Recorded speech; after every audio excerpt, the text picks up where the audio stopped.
Welcome to the Vegas Insider channel here on YouTube. And we are back again with the Daily Insider. Kevin Rodgers with you as we take you through today's episode. Monday, March 21st, we are set with the Sweet 16 in college basketball. Some teams we expected to be there. You have three of the final four teams from last year there this time around. Gonzaga, Houston, UCLA, the only team that was bounced. The defending national champions, Baylor, who lost to North Carolina in that exciting game on Saturday. They came from 25 down, forced overtime, and then ultimately lost to North Carolina. But we also have some surprises as well, St. Peter's, Iowa State, Miami. So we're going to talk about everything that happened this past weekend and look ahead to the Sweet 16 as we're going to bring on Joe Nelson, who has been with Vegas Insider a very long time. He hails from the great state of Wisconsin. And Joe has broken out so many different things on Vegas Insider over the years. Good to have him on the Daily Insider. And Joe, good to see you. And I guess I'll lead in with this one. Wisconsin, what happened to them? They were expected to do big things. They basically had two home games in Milwaukee, and they get tripped up by Iowa State. Yeah, really a polarizing team this year. A lot of the metrics don't like Wisconsin very much, and yet they continue to pile up quality wins. I was certainly in the camp that thought they were probably a little overrated, overseeded. But when the bracket came out, I was definitely worried about Colgate. I knew they were a dangerous team with their three-point shooting, but looking at that Midwest region, looked like a really favorable opportunity for them to make a nice run. Yesterday, tough game to watch. Both offenses really struggled, not unexpectedly. Credit Iowa State, their defense, the way they trap teams is really tough to prepare for on a normal week. To do that on a 48-hour turnaround, when you don't know for sure that you're playing them is really tough with limited practice time. And then you lose your point guard early. It was just an uphill battle for them. There were plenty of open looks. Davison really played his heart out, and ultimately no one else really chipped in. Disappointing game for Johnny Davis, and it's an early exit for them.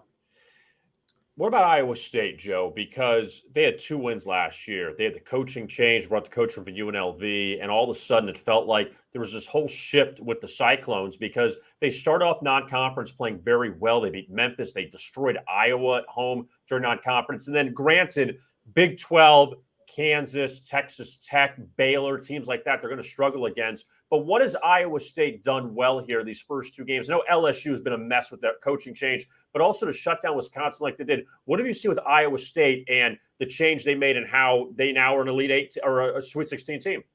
Yeah, I think for them, it's all about the ability to create turnovers, create low percentage shots. It's just a really tough team to play against. The offense for Iowa State has pretty ugly numbers.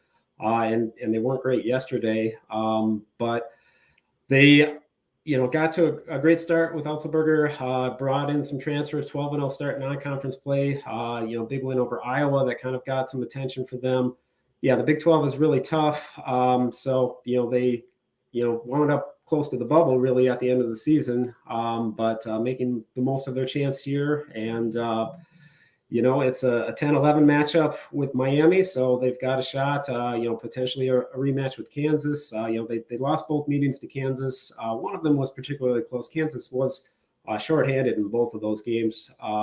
So I don't know that I would like their chances against Kansas, but it's been an incredible story. One of the best of the tournament from a 2-win team last year. It's just not something you really ever see.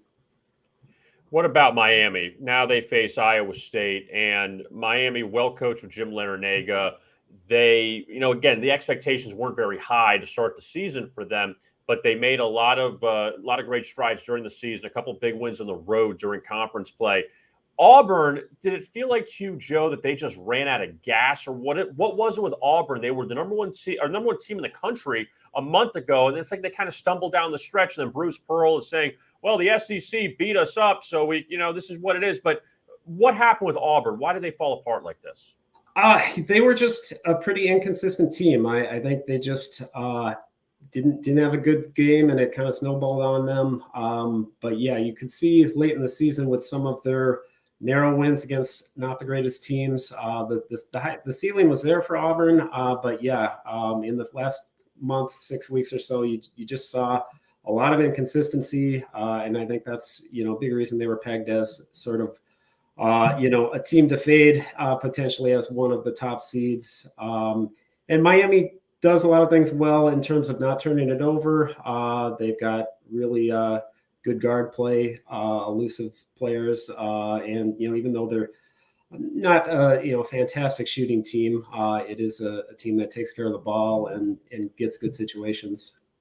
Now, I heard this stat, which is kind of mind-blowing to me, Joe, that 5 teams in the SEC got knocked out by double-digit seeds. One of those was Auburn, LSU, another to Iowa State.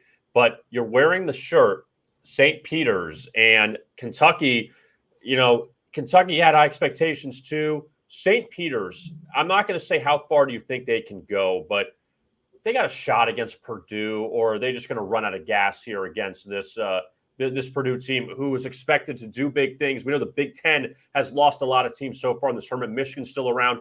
But do you think St. Peter's has any shot here with Purdue? Of the teams they could play in this round, I think Purdue would be one of the preferable choices. St. Peter's, by the numbers, a much better defense than Purdue. As someone that was on Texas yesterday, I'll point out a 46-12 free throw advantage for Purdue yesterday. So certainly some breaks in a game that was very close most of the way. Size is going to be a problem for St. Peter's here. The reason I wasn't super high on St. Peter's as a real threat was their turnover issues on offense for most of the season. Really bad turnover numbers, but they've gotten away with it so far. They did have 15 turnovers against Kentucky. You don't expect to see that kind of an upset when you have that sort of situation, but they're running some nice offensive looks. The defense has played really well. The rebounding has been really impressive. I think they've got 52 defensive rebounds or somewhere around there in their 2 games. Now you worry now with all the attention. They obviously played a great second game. I think it's when a team has a big upset like that, you worry about the turnaround. I think, they kept it together in the 48-hour turnaround for the next game in the same venue. Now, 4 or 5 day layoff here, being played in Philadelphia, they're going to get a ton of attention, a ton of media appearances. We're now seeing potentially a Seton Hall opening for Holloway. So I think there could be some danger for them this week, although I think, Purdue is certainly a gettable team. Now, going back to one of the games yesterday, obviously we had to wait and see if Coach K was going to get another win and coach another day, but he did, and Duke's advancing now to the Sweet 16. They beat Michigan State, and it seemed like Michigan State, Joe, that they had their opportunities. Duke, they were up most of the game. Michigan State came back. They took the lead, but then Duke ended up closing them out. But what kind of threat do you think Duke can be? You got to get past Texas Tech. You got to get past Gonzaga. I mean, that's just a rough region out west. Yeah, that, with Gonzaga being number 1 overall, I thought they were dealt a pretty tough region with a lot of teams that could make a run. The Duke-Texas Tech game should be a good one. I think that's going to be a tough call, really tough defense for Texas Tech. So they should be at the advantage there for sure. And Texas Tech offense has been inconsistent. So I think Duke's going to have some edges, much better 3-point shooting team, 3-point shooting defense in Texas Tech. But yeah, you saw Duke yesterday. I mean, that was a very close game. Anyone on Michigan State and the points had a tough finish there. Duke's defense just isn't, at a championship level, I don't think. And I think they'll run into trouble with one of those teams probably, but they're here. And, I think avoiding the early exit that, we've seen a few times in the last decade or so with Coach K is a good thing for them. It's incredible talent team. You got probably 4 first-round picks next summer on that team. So the ceiling's there for them. But yeah, you've seen enough defensive lapses that I think there's some real concern with them making a big run. But yeah, one thing that really surprised me from Duke yesterday, Michigan State was the worst turnover team in the Big Ten, and I think Duke only forced 7 turnovers. Allowing Michigan State to stay in that game. Michigan State did shoot very well from 3-point range. They are a very good 3-point shooting team, which Texas Tech is not. But so I think the Duke Texas Tech game is a tough one. That was not one I had real interest in either way off the bat here. Now, the winner of that game, Joe, will get either Gonzaga or Arkansas. And Arkansas, they're the last one standing in the SEC. So Gonzaga laying 8.5 here. They had to escape past Memphis, and it felt like that game, like that was the one that maybe Gonzaga would get tripped up in. Arkansas, 2 close wins so far. They didn't cover playing Vermont, New Mexico State. Now you get Gonzaga, but Eric Musselman's team had that poor start in SEC play. They went on that monster run. Arkansas have a shot here they could probably hang around. Do you think they got a shot here to knock off Gonzaga, or this is the game where Gonzaga gets back on track? Yeah, I probably lean to Gonzaga here, but yeah, Arkansas is a team that seems to just play close with everyone, whether it's up or down. Last year they went to the Elite Eight. Their 3 wins in the tournament last year, they trailed by double digits in all 3 of those games. So they're a team that just kind of plays to their opponent to some extent. They wound up as the number 1 defense in the SEC. So the capabilities there, they're not nearly as physically imposing as Memphis. So I think Gonzaga's, going to have, not going to have the struggles they had in the first half the other night.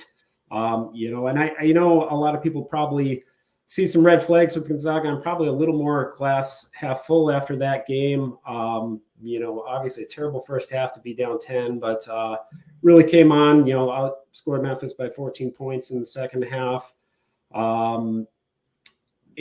It wasn't a great performance. Gonzaga's had a bit of a history of these slow starts in games, so you can't get away with that too many times. But I would probably lean towards Gonzaga here to get it together for a more complete performance. Now laying lesser number in the Sweet 16 than they did in the last round here.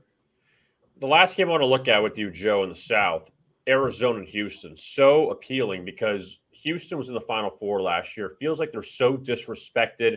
Maybe because they're out of the American, and again, the American is not, it's kind of like I don't want to call it a second-tier league, but it's right below all the Power 5 or Power 6, whatever you want to call it. But Kelvin Sampson continues to get this Houston team to be right there. They lost a couple key players early in the season. Are you surprised that Arizona is this short of a favorite? Not really. I mean, Houston is a bit of a polarizing team as well. Great efficiency numbers, lacking in big-time wins. They did play some decent teams in non-conference, beat Oregon and Virginia by big margins, also beat Oklahoma State. None of those teams wound up being quite as good as they usually are. But, still some quality wins against major conference programs. It really is it's a Final Four team from last year, but, it's a really completely different team in terms of personnel. Fabian White, really the only guy that contributed significantly on last year's team. When the bracket came out, I saw Houston and Illinois lined up with 2 dangerous teams, UAB and Chattanooga. That was a pod I really had concerns with. Those were 2 of the small conference teams that I thought could make an upset in the first round, and those were 2 teams that I thought, from the 4 or 5 range that could be potential Final Four teams. So I thought that was a really tough pod. Houston impressive yesterday. I mean, forcing 17 turnovers from Illinois was not something I would have expected against veteran guards for Illinois. It's a really dangerous team. I mean, the numbers on both sides of the ball are really good. They can force turnovers. I think they're definitely a threat against Arizona. Late game last night with Arizona, they were almost out. I mean, they really got away with that. TCU played very well, but it wasn't like TCU shot ridiculously well or anything like that. I think they were around 35% for the game. And still Arizona, struggling to get by in overtime. It's a question of the Pac-12, I think, a little bit for me with Arizona. I'm probably a little lower on them than most folks. I think you look at a lot of the Pac-12 teams that were pretty good last year, declined. Oregon State, Colorado, nowhere near where they were last year.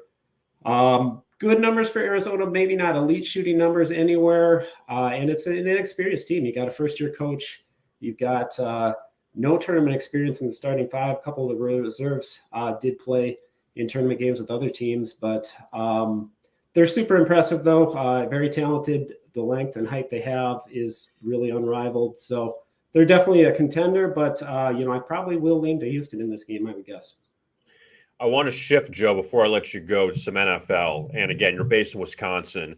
Your thoughts on two things. A, the Aaron Rodgers drama, and B, Davante Adams goes to the Raiders. How much will that affect Aaron Rodgers, or does it go back to the whole Aaron Rodgers made Davante Adams that he won't put up the same numbers with Derek Carr out in Vegas?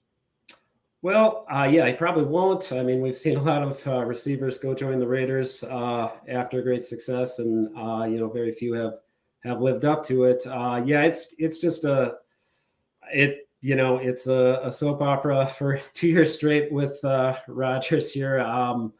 Full disclosure, I'm not really a Packers fan, so I'm a little tired of it all. But I think, part of me just thinks he needs to stay in the spotlight here. And but yeah, it's just kind of a surprising thing. I haven't been fully tuned into all the NFL news the last few weeks. But I think that caught a lot of people off guard, myself included. Yeah, because Aaron Rodgers still had something left in the tank. You know that. But Davante Adams, though, him going to the Raiders, all the news of the AFC West, and obviously that shook things up. Final thing, though, just on the surface, Deshaun Watson going to Cleveland, how does that affect that AFC North now? Because Pittsburgh is still up in the air at quarterback. You know what Burrow and the Bengals did last year. What do you think now, Deshaun Watson, again, assuming that he doesn't get suspended, what he could do to put Cleveland over the top? Yeah, I mean, the Browns have a ton of talent. We're looking like a serious AFC contender early last year with Mayfield. The defense should, again, be very good. It's a really tough division, as he mentioned. Baltimore, I think, can bounce back as being a top-tier team. A ton of injury problems for them last year, and they were still a team that hung around in the mix. Pittsburgh always seems to find a way. Some big questions with what they're going to do, but they're not a team to discount. Cincinnati's going to have some big regression markers, I think, but it is still a team that is making some improvements, has room to make improvements, and it's going to be a loaded division. You can say that about a couple of AFC divisions now, but I think for Aaron Rodgers staying in the NFC is probably the right choice. Not too many teams I would be scared of in the NFC right now, really. Joe Nelson does a great job with Vegas Insider. He covers everything. He covers the NFL, college football, baseball, NBA, college basketball. He's on top of all of it. And great to finally have him come on to the Daily Insider. Joe, thank you very much for the time. And also, we'll talk to you again, I believe, next week. We'll bring you back on the Daily Insider to talk more. I guess we'll get down to almost the Final Four at that point. So looking forward to it. Thanks, Joe. Sounds great. Thanks, Kevin. All right. There is Joe Nelson, and very good to talk to him. He really knows his stuff. I mean, to put it mildly, he is really talented. And you can check out his picks also at Vegas Insider. All right. Want to look at some NBA for this evening, a very loaded night in the NBA. And let's begin with this one. LeBron returns to Cleveland as the Lakers face the Cavaliers. Now, the Lakers, they had that win a few nights ago over Toronto. That was on, Friday night. Russell Westbrook hit that big three to tie it, go to overtime. Lakers won in overtime over the Raptors, getting 8.5. Then they go the next night up big on Washington, and they end up losing. So the Lakers now ending their road trip in Cleveland, where they beat the Cavs earlier this season, way back in October, but still Anthony Davis out. Cavaliers have won 3 of 4, coming off a win non-cover against Detroit on Saturday, 113-109, and Cavaliers at 41-30, Lakers at 30-41. That one, nobody saw coming. All right, the Heat and the 76ers, they meet in Philadelphia, and the Sixers, they lost to the Raptors last night. James Harden got called for an offensive foul late. That snapped a mini 2-game winning streak for Philadelphia. Now they get the Heat. The Heat have won their last 2. Beating Detroit and Oklahoma City at home, but both those games they were laying 2 touchdowns in each of them, didn't cover. So now the Heat play Philadelphia, who they just beat at home back in early March by 17, but James Harden didn't play in that game. And the Heat right now laying 2.5.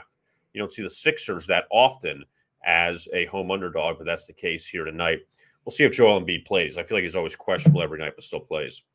All right, the Jazz and the Nets. They meet in Brooklyn tonight. No Kyrie again because it's in Brooklyn. But Jazz, they beat the Knicks last night at Madison Square Garden, 108-93. They trailed early in that game. Utah's won 3 straight. And the Nets, they've been off for a few days. They beat Portland 128-123 back in the 18th. Did not cover, laying 14.5. But Brooklyn, though, they've turned it on. They've won 5 of 6. So at least the Nets playing a little bit better, trying to get themselves. They'll be in the play-in tournament. It's just about now, can they get out of the play-in tournament and move up a little bit? They still have work to do, though, coming up. And Utah continuing their road trip. They go to Boston, Charlotte, Dallas coming up. Brooklyn's got a couple of big games coming up on the road at Memphis and at Miami. And you know that Kyrie Irving's going to play in those games. The Raptors and the Bulls in Chicago tonight. The Bulls, disastrous road trip for them. They lost all 3 at Sacramento, Utah, and Phoenix. Gave up 129 at Phoenix, 125 at Utah. And now the Bulls back at home for now. Then they go back on the road again to Milwaukee, New Orleans, and Cleveland. So tough spot for the Bulls scheduling-wise. Toronto off that win at Philadelphia last night. They have won now 6 of 7, and they only lost coming in overtime to the Lakers. First game back from a road trip. So big game for both of them. Toronto can jump Chicago. Who would have thought that would have been the case? Toronto was lower in the Eastern Conference standings as far as in the playoffs. They were going to be in the playoffs, but not in that top 3 or 4. But Chicago is kind of free-falling right now. Bulls have won 2 of 3. Only win by Toronto came in overtime. Fred VanVleet, see if he comes back tonight for the Raptors. He didn't play last night, but Toronto's played well, and Chicago definitely trending backwards. The last game we'll look at tonight, the Timberwolves and the Mavericks in Dallas. And again, Minnesota can jump Dallas at this point. Timberwolves at 42-30, Mavs at 43-28. And Karl Anthony Towns, he's questionable, forearm. Minnesota's won 9 of 10 during the stretch. They just beat Milwaukee a few days ago, 138-119 over the weekend. Mavs have dropped 2 straight at Charlotte and at Philadelphia. Got blown out by Charlotte on Saturday by 21. And big spot for both these teams. Help out your seeding. Minnesota won the first meeting by 6 at home in early December. Dallas took the next one, 114-102. Last 4 meetings have gone over the total between these teams, 229.5. So the first meeting, 214.5 over. Second meeting, 213.5 over. But the combined scores, 216 and 216, now up to 229.5. We know Minnesota will run and gun and score a lot of points. And Minnesota, though, 5-2 to the under the last 7. So really those inflated totals not cashing in, even though they had a 241 they went over on against San Antonio, 242.5 against Milwaukee went over. So, again, we'll see how much that adjustment matters. And again, Karl Anthony Towns doesn't play. That really is going to ruin everything in that matchup tonight. No college basketball as far as NIT. Okay, let me rephrase what I was about to say. I don't want to say no important games because every game is important because it's on the board. That's all that matters. But you have the CBI quarterfinals in Daytona and the basketball classic continuing. CBI today, Drake and UNC Wilmington. Man, UNC Wilmington gets no respect. It is crazy. Drake is laying 7 to UNC Wilmington. That's the first game at 1 o'clock. Northern Colorado and UNC Asheville at 3:30. Asheville laying 1. Middle Tennessee and Boston University. Middle Tennessee a 4.5, 5-point favorite. Middle Tennessee had a rally past Cal Baptist the other day. Ohio and Abilene Christian. That's actually a pretty good game. Ohio had a great start to the season, fell apart late. Abilene Christian, who, of course, knocked Texas out last year in the NCAA tournament, they moved from the Southland to the WAC this year. They have 24 wins. They had 4 non-Division I wins early. Some of the competition, not great that they beat in the WAC, but Abilene Christian got pretty far in that tournament before losing. And Ohio, they held off Rice the other day in the CBI, didn't cover. A lot of non-covers for the Bobcats this year came as a heavy favorite. So now basically almost like in a pick-em spot against Abilene Christian. It's the 8:30 game in Daytona tonight. And then the two games in the Basketball Classic, South Carolina Upstate facing South Alabama. South Alabama, an 8.5-point favorite. Florida Gulf Coast and Coastal Carolina, battle for the coast there. The Chanticleers laying 3.5 to FGCU in that one. So that's the college basketball tonight. And if you weren't paying attention to the NIT, there are 8 teams left. St. Bonaventure's at Virginia tomorrow. Virginia's an early 3-point favorite. Vandy's at Xavier. Xavier, 3.5-point favorite. They just hired Sean Miller as their coach, the former Xavier coach and former Arizona coach. He's now going back to the Musketeers. Wednesday, Wake Forest at Texas A&M. The Aggies laying 2.5. Washington State at BYU. Washington State jumped out to a huge lead on SMU yesterday. SMU came back, but then the Cougars held on. BYU so far 2 dominating performances in their first 2 victories of the NIT. They just beat up Northern Iowa. So the NIT, a lot of people really don't pay attention to. We got some good teams left. So that's what's left in the Elite 8 of the NIT, and the winners of these games will go to New York City for the Final 4 of the NIT at Madison Square Garden coming up next week. So that's a look at what's going on as far as the NIT. 4 games tonight in hockey, and a lot of heavy favorites in the NHL this evening. My thanks to Joe Nelson for hopping on. Really like Joe's information about the Sweet 16 coming up, and also to review this past weekend. I am Kevin Rodgers. I will be back on with you on Wednesday. Stephanie Odie's in tomorrow, and looking forward to what Stephanie thinks of the weekend. And we will have that coming up tomorrow at noon Eastern here on the Daily Insider on our YouTube channel. Also, we got some baseball previews. You can check it out on our YouTube channel coming up later today for some division winners. So that is going to come out as well. Again, I am Kevin Rodgers. Thanks a lot for watching. And as always, best of luck with your bets.